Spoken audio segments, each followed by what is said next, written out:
boys and girls, and welcome to episode 6 of Testing Tuesdays. Today we are having a look at how you can use a thin bat to bat against spin to enhance the challenge and the testing nature of batting against spin. I think it's a really useful activity to be able to ensure that your footwork is good enough to get you really close to the ball or really far away from the ball, and then also your body position around the way you sweep as well to make sure that you make contact with the ball. The nature of the bat being thinner gives you less margin for error in the crispness of your footwork. So if you don't quite get to the pitch of the ball, usually you tend to get found out when you are using a thin bat in comparison to might be able to get away with using a normal bat. So what I want to do now is I want to show you how this can be really impactful and useful within a session. So I've had the opportunity to work with a player last week across 2 sessions where we did some work around his batting against spin, where I just watched and I observed what his current skill set was, and then we brought in the intervention of a thin bat to make sure that he had real good crisp footwork going into his second session. So I'm going to cut across to that now, have a little look. I'll jump in the middle with some views before we go into the second part, which is his second session where we bring in the thin bat, and we'll go from there, see what we see.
So what are your thoughts on that batter there, guys?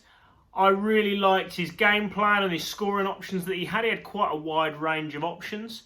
I looked at it though, and I felt like sometimes his footwork got a little bit lazy, not quite clean enough to get the quality of contact, and ultimately then the runs that he would deserve for the range of shots that he's choosing to play there. So the intervention we put in was to bat with a thin bat.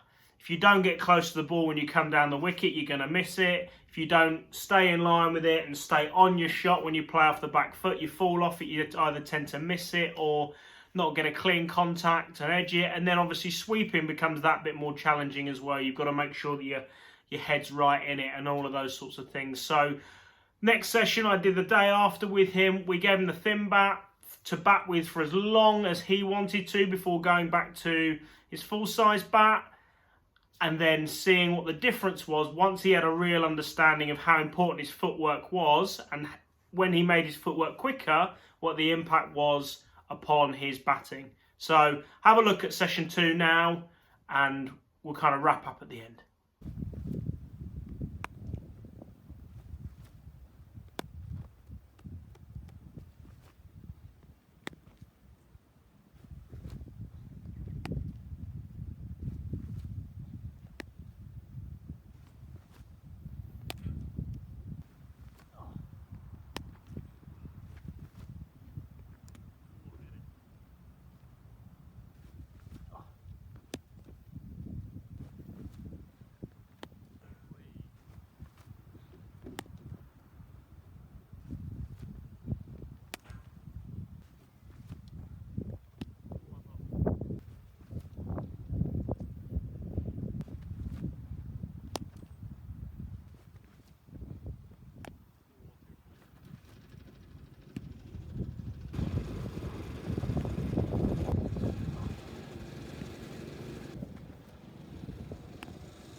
That one's going to be 4.